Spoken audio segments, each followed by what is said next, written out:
last year's Biomutant was Swedish studio Experiment 101's first official release, and despite being helmed by some notable talent that previously worked on the Just Cause series, the game fell flat in a number of areas. Its handful of achievements with beautiful visuals, cool characters, and charming aesthetic that mixed playful whimsy with dark biotechnology were more or less neutralized by the mediocre combat, boring quests, and a story that clearly had bitten off more than it could comfortably chew. Take it out now while it's small.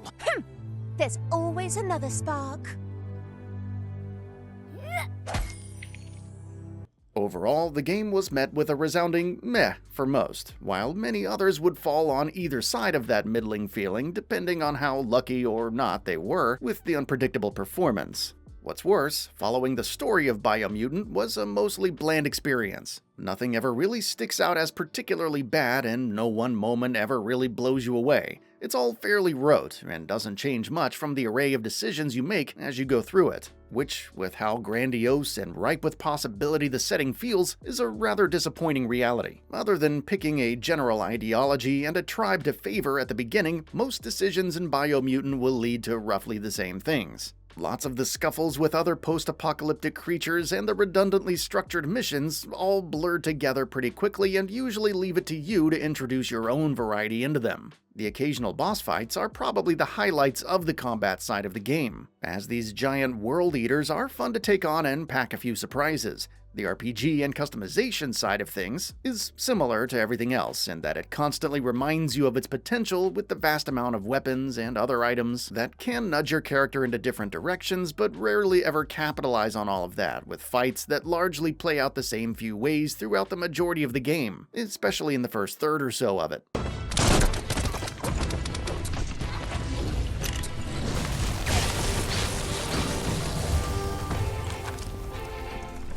The biogenetics and psi powers do mix things up nicely with a commendable amount of variety on your end, but enemies' attack patterns never really match you in that regard, and some visual effects from combat can obscure the enemy too much, making it impossible to anticipate their next move. Making that worse, the camera still gets caught up in surrounding shrubbery more than it should, interfering with an already impaired combat experience. With so many other great games that came out last year, Biomutant's moment in the spotlight was short-lived, and perhaps deservedly so. It brought a lot of cool ideas to the table in terms of its design, and subsequent updates over the last year have improved some areas in notable ways, but at the end of the day, Biomutant only ends up offering a few sparks of the roaring fire it could have been. Now, with the native PS5 version in our hands, it seems like the grand promise of Biomutant is a little closer to reality. The depth and lushness of the game's world is much easier to appreciate, as running through it all at a solid frame rate is undeniably charming most of the time. The variety of areas and characters you come across make the world feel like there's almost always something new to discover in it, despite the fact that most of those things are going to be strikingly similar to each other. The graphics of Biomutant were never really a problem, but now that these consistently well-done textures and gorgeous lighting techniques are met with equally solid performance and optimization, the game can convey its odd combination of cutesy weirdness and dystopian futurism even more convincingly. You can almost feel the much more substantial PS5 brute forcing its way through the limitations of the last-gen version. And it even goes so far as to have 3 display modes. Quality mode, which hits you with that 4K sharpness with a frame rate capped at 30,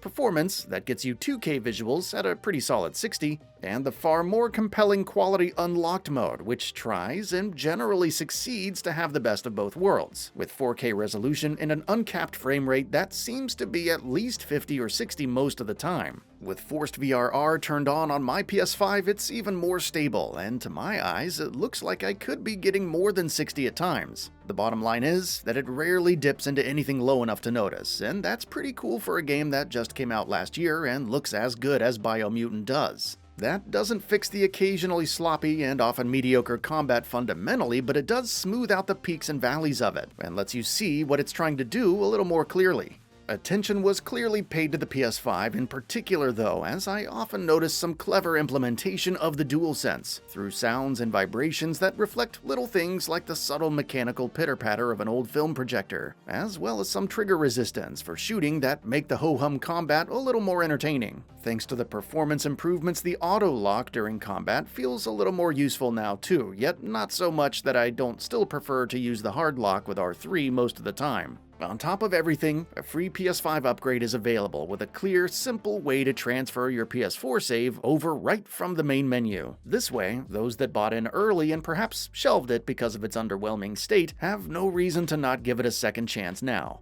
That is, unless your main problem with the game was its redundant combat and bland missions. Those issues still persist, of course, as this is still the same BIOMUTANT that took some lumps for that last year. Released in a questionable state originally, this version of BIOMUTANT seems pretty serious about making up for that as much as it can. Aside from redesigning its core mechanics and general gameplay, this is about the most that could have been done to resuscitate BIOMUTANT's credibility and long-term reputation. It's a reasonably good game that will give die-hard looters and customizers plenty to do if the game clicks with them, but overall it's still one of those games that insists upon its timelessness on the surface despite never really earning it. As it was an okay to good game with bad performance, which is a bad combination, as the few things that do stand out will be hampered, making the totality of the game betray its few triumphs. But now it's an okay to good game that can actually realize what it's trying to be and stand on its own two legs, for better and for worse, which is a much better look for BIOMUTANT, as it does undeniably have some bright spots that are worth showing off. That's all for now. If you enjoy what you saw, please hit the like button, and if you're new to the channel, now is a great time to subscribe. We upload brand new videos every single day. After subscribing, don't forget to enable all notifications by clicking the bell icon. Thanks for watching this video, and we'll see you next time, right here on GamingBolt.